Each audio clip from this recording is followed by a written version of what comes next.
Hello everyone, a very warm welcome to Ecoholics YouTube channel. I am Shruti Jha and in today's session we are going to differentiate between the two major monetary tools of RBI. One is CRR and one is SLR. So इसमें हम key differences और similarities को आज इस session में समझने की कोशिश करेंगे। तो देखिए, अगर आप यहाँ पे दोनों का ही डिफरेंशिएशन अगर देखो, उससे पहले हमें इनकी डेफिनेशन या फिर ये क्या होते हैं उनको जानना जरूरी है। तो अगर आप सीआरआर और एसएलआर को स्टडी करिए तो दोनों ही टूल्स मॉनेटरी टूल्स हैं किसके? आरबीआई के, reserve bank of India, which is the central bank of India. और अगर हम अभी करंट की बात करें कि सीआरआर और एसएलआर का करंट रेट अभी क्या चल रहा है, तो सीआरआर इज तो standing at the 4.25% and SLR is standing at the 18% as of December 2024। तो यहाँ पे आपको देखने को मिलता है कि दोनों ही ये जो टूल्स हैं monetary tools, they are actually maintaining the liquidity system in India and also they are trying to stable the money supply. जो मनी सप्लाई है उसको रेगुलेट करने का काम भी दोनों ही मॉनेटरी टूल्स का यहां पर होता है। Now moving towards that understanding कि पहले सीआरआर और एसएलआर के मेजर कंसेप्ट या फिर डिफरेंस को समझने के लिए पहले हमको ये जानना होगा कि बैंक एज अ इंस्टीट्यूशन लाने की जरूरत हमको क्यों पड़ी। देखिए, लोगों के हाथ में जब पैसा आने लगा धीरे धीरे धीरे, तो लोग पैसा डेफिनेटली अपने पास सेव करके रख रहे थे, बट उनको कोई इंटरेस्ट तो उस पर नहीं मिल रहा था। तब उनको ऐसा लगा कि वी नीड एन इंस्टीट्यूशन जो हमारा पैसा भी सेफ रखे और हमको उसके ऊपर इंटरेस्ट भी दे, जिससे हमारी कुछ एक्स्ट्रा अर्निंग्स हो कि हमने इतना बल्क अमाउंट यहां पर किसी बैंक को दिया है। तो यहां पे आप देखेंगे कि we as the customers are actually depositing money at the bank. ठीक है, तो यहां पे banks actually came into picture and they came as a major financial institution in India. इसी के साथ अगर आप लेटर ऑन देखो कि जो पैसा कस्टमर्स डिपॉजिट करते हैं बैंक में, वो ही बैंक लेटर ऑन सर्कुलेट करता है as a loan to the other companies जो बैंक के पास आते हैं कि हमें आपके लोन की जरूरत है। तो यहां पे आप देखेंगे कि यहां बैंक्स यहां पर कंपनीज को लोन प्रोवाइड कर रहा है। अब आप अगर इस सिचुएशन को एनालाइज करने की कोशिश करें कि भाई बैंक तो बहुत अच्छा काम कर रहा है, बहुत ही यहां पर भले का काम कर रहा है, लोगों का पैसा रख रहा है, उनको उस पर इंटरेस्ट दे रहा है, बट इसमें बैंक का फायदा है तो डेफिनेटली बैंक का कोई फायदा है, तभी वो ये सब काम कर रहे हैं। अगर यहां पे आप देखो कि अगर हम बैंक पे डिपॉजिट करते हैं, या तो वो एफडी हो गई या फिर वो आरडी हो गई, तो बैंक हमें कुछ इंटरेस्ट देता है उसके ऊपर। अगर हम बल्क अमाउंट जमा कर रहे हैं, 1 लाख हमने आज डिपॉजिट किया, हमने 1 लाख की एफडी करी है अप टू 1 ईयर, तो उस पर कुछ इंटरेस्ट बैंक लगा के हमको लेटर ऑन वो पैसा प्रोवाइड करेगा, या तो 1,10,000, 1,20,000, इट डिपेंड्स कि क्या इंटरेस्ट रेट उस टाइम पे करंट बैंक का चल रहा है। ठीक है, यहां पे बैंक्स ने हमें इंटरेस्ट प्रोवाइड किया। अब यहां पे जो कंपनीज बैंक से लोन लेती हैं, तो उनसे भी बैंक इंटरेस्ट रेट चार्ज करता है, क्योंकि बैंक्स आपको लोन लॉन्गर टाइम के लिए दे रहा है, तो यहां पर वो चार्जेस भी उस हिसाब से लगाते हैं अपने इंटरेस्ट रेट के। अब मान लीजिए कि यहां पर बैंक ने डिपॉजिटर को दिया है 5% और वहीं पे बैंक ने कंपनी को लोन दिया है 9% पे, तो आप खुद यहां पर इतने समझदार हैं कि आपको समझ में आएगा कि बैंक का प्रॉफिट यहां पे 4% बन के आता है। तो 4% बैंक ने यहां पर प्रॉफिट अर्न किया है, इसलिए बैंक ये इंस्टीट्यूशन के रूप में ऐसे काम करता है। अब देखिए, अब आप भी सोच रहे होंगे कि ठीक है, अच्छा है, अब बैंक के पास तो पैसा आया, अच्छी बात है, तो भाई बैंक को हम ज्यादा से ज्यादा पैसा देते हैं, बैंक दूसरी कंपनीज को लोन देगा और इसी तरीके से इन्वेस्टमेंट्स इंडिया में होंगी और इकोनॉमिक ग्रोथ होगी, बहुत अच्छी बात है। बट देखिए, ये इतना आसान नहीं होता है, क्योंकि ऐसे भी लोग मौजूद होते हैं, जैसे कि आपके हो गए नीरव मोदी और विजय माल्या। ऐसे जो लोग हैं वो ये जो पैसा है वो लेकर भाग जाते हैं, और जब वो ये पैसा लेकर भाग जाते हैं तो ये जो विड्रॉल हुआ है मनी का, और बड़े दर्जे पे ये धोखा होता है इंडियन इकोनॉमी के साथ। तो यहाँ पे ये जो पैसा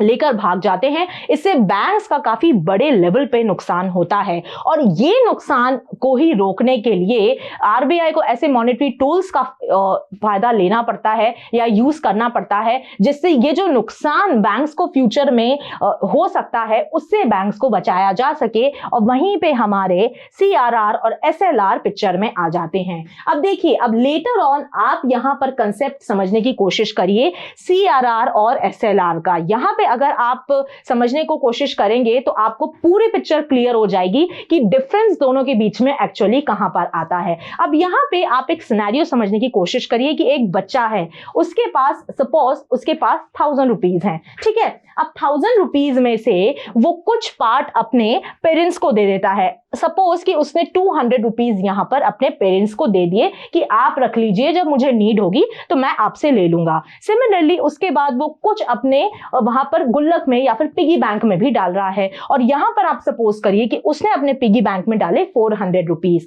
तो यहां पे भी पिगी बैंक में डाल के अब उसने उस अमाउंट को सेव कर दिया है फॉर द फ्यूचर सिचुएशन की उसको जब नीड होगी तब वो पिगी बैंक को ब्रेक करेगा और वहां से वो पैसा निकाल लेगा। अब इसी सिनेरियो को क्रिएट करने के लिए यहां पे अगर आप देखो कि पेरेंट्स को देने के बाद और पिगी बैंक में पैसा रखने के बाद बच्चे के पास कितना पैसा बच रहा है, तो बच्चे के पास सिर्फ और सिर्फ 400 रुपीज ही बच पा रहे हैं। तो यहां पे 400 रुपीज बच रहे हैं जो उसके डे टू डे एक्सपेंसेस में काम आने वाले हैं। तो इस पूरे सिनेरियो को समझने के चलते आप बच्चे को समझ लीजिए कि वो बैंक है, यहां पर बैंक में 1000 रुपए हैं। सिमिलरली यहां पे जो पेरेंट्स हैं वो आरबीआई हैं, ठीक है, रिजर्व बैंक ऑफ इंडिया हैं, और जो पैसा यहां पर बच्चे या बैंक ने अपने पेरेंट्स को दिया वो यहां पे सीआरआर हो गया जो बैंक्स प्रोवाइड करते हैं आरबीआई को, ठीक है, सीआरआर कैश रिजर्व रेशियो।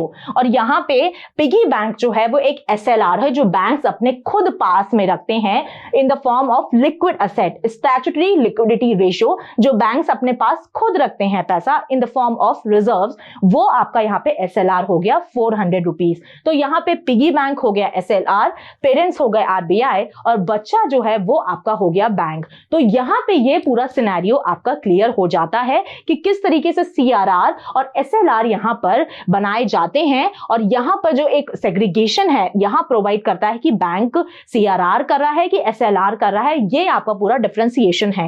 अब आपको यहां पे दिखने को मिल रहा होगा कि भाई सीआरआर पे यहां पे आपका कम अमाउंट है और एसएलआर में आपका ज्यादा अमाउंट दिख रहा है। तो देखिए, आप अगर देखोगे भी, क्योंकि अभी भी रनिंग में आप देख रहे हो, तो यहां पे 4.25% रेट चल रहा है, तो डेफिनेटली यहां पे आपको कम अमाउंट देखने को मिलेगा। और यहां पे एसएलआर में अभी आपका 18% रेट चल रहा है, तो सिमिलरली यहां पे आपको एसएलआर में ज्यादा अमाउंट देखने को मिला होगा। Now coming towards the definition of CRR and SLR, तो यहां पे अब हम इनकी अगर कोर डेफिनेशन की बात करें तो देखिए, CRR is the actually minimum amount of reserves which actually banks need to keep with the RBI in the form of cash. To be very specific, cash word यहां पर होना बहुत जरूरी है, क्योंकि वहां वर्ड में ही अगर आप सीआरआर के देखो फुल फॉर्म हम देखें तो कैश वर्ड तो उसके नाम में ही आ रहा है। तो यहां पे आपको सेंट्रल बैंक में इन the form of cash reserves रखनी होती हैं।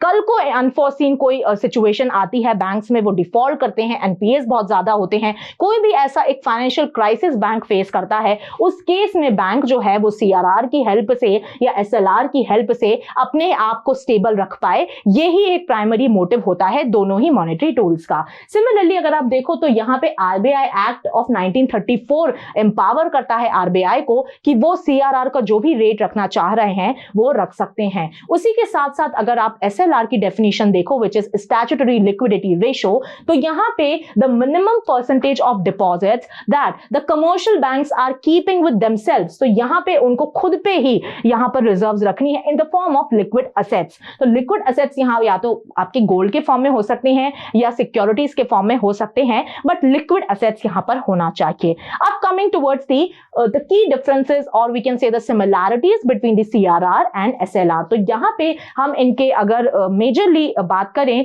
कुछ कुछ कंटेक्स्ट में, तो देखिए डेफिनेशन तो हमने बहुत बार देख ली है कि यहाँ पर सीआरआर आपका कैश में मेंटेन होता है, वहीं अगर आप एसएलआर देखो तो यहाँ पे आपको गोल्ड दिखाई देगा, फिर आपको कैश भी दिखाई देगा और आपकी सिक्योरिटीज भी आ जाती हैं। फिर इसके बाद अगर आप पर्पस देखो तो देखिए दोनों का ही पर्पस है कि यहाँ पर फ्लो मेंटेन रखना है हमें मनी सप्लाई का, ठीक है। किसी तरीके से अगर एसएलआर के केस में आप बात करो तो यहाँ पे इनकी कोशिश रहती है कि भाई इनके पास जो फंड्स बच रहे हैं अपनी भी सेविंग्स करने के बाद, एसएलआर में पैसा देने के बाद जो पैसा एक्यूरेट अमाउंट में इनके पास बच रहा है वो इतना होना चाहिए कि वो कस्टमर्स की नीड्स को सेटिस्फाई कर पाए। यहाँ पे एक पर्पस एसएलआर का ये जरूर होता है। सिमिलरली यहाँ पे कोशिश की जाती है कि भाई सॉल्वेंसी बैंक की इतनी ना हो जाए, एटलीस्ट पैसा उनके पास इतना बचे कि भाई रिजर्व्स उन्हें दी है, अच्छी बात है, बट लेंडिंग करने के बाद भी उनके पास ऐसा ना हो कि वो बिल्कुल ही जो है वो पैसा अपने पास से गवा चुके हैं। फिर यहाँ पर दोनों का ही ये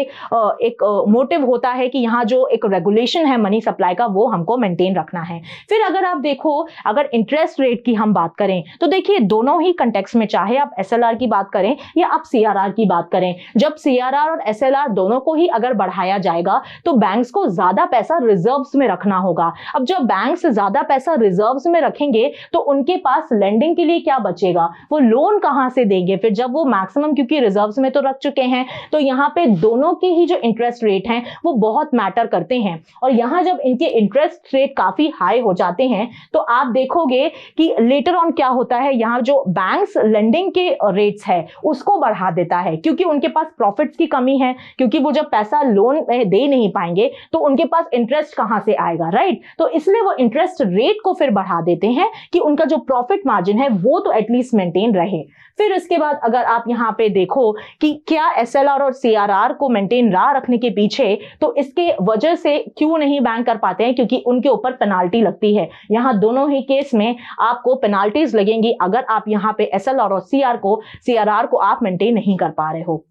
फिर इसके बाद आता है net demand and time liabilities. तो ये बहुत एक इंपॉर्टेंट कंसेप्ट है क्योंकि दोनों ही जो आपके रेट्स यहाँ पर कैरी फॉरवर्ड हो रहे हैं वो आपके एनडीटीएल के बेसिस पे ही करे जाते हैं। तो देखिए अगर आप सीआरआर की बात करो तो RBI maximum of 20% of the NDTL यहाँ पर आप पे लगा सकता है, और एसएलआर की अगर आप बात करो तो वहां पे भी 40% ऑफ द एनडीटीएल यहाँ पे लगाया जा सकता है। अगर आप एकदम सिंपल शब्दों में एनडीटीएल को समझने की कोशिश करें तो the amount which is left with the bank for lending purpose is what we refer as NDTL। जितना भी पैसा बैंक्स के पास बचा हुआ है लेंडिंग करने के लिए कि अब वो पैसा लेंड कर सकते हैं, इतना ही पैसा है जो वो एक लोन के रूप में प्रोवाइड कर सकते हैं, उसी को आप net demand and time liabilities का नाम देते हैं। Now coming towards the topic seeing the disadvantages of CRR and SLR. तो यहाँ पे अगर हम देखें डिसएडवांटेजेस को स्टडी करने की बात करें तो देखिए बहुत ज्यादा अगर हाई सीआरआर होगा तो उससे हमारी जो इकोनॉमिक ग्रोथ है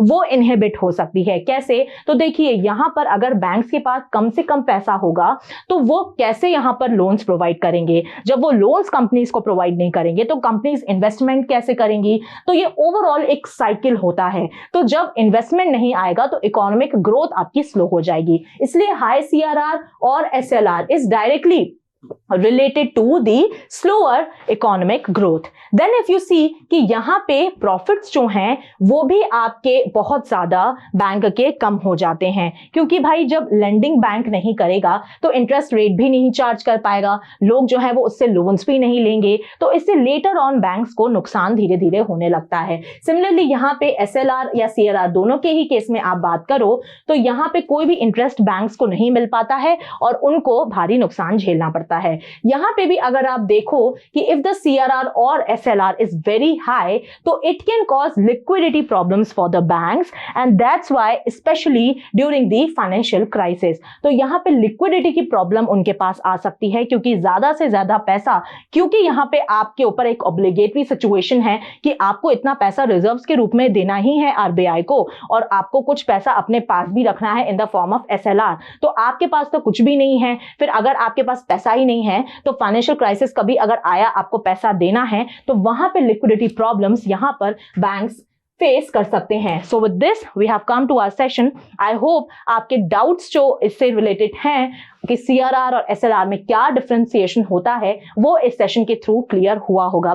do share your suggestions in the comment section if you have another any doubts related to any of the topics taught by me. Thank you so much for watching my session. Don't forget to subscribe to our channel Ecoholics. Till then, पढ़ते रहिए, खुश रहिए. जय हिंद, जय भारत.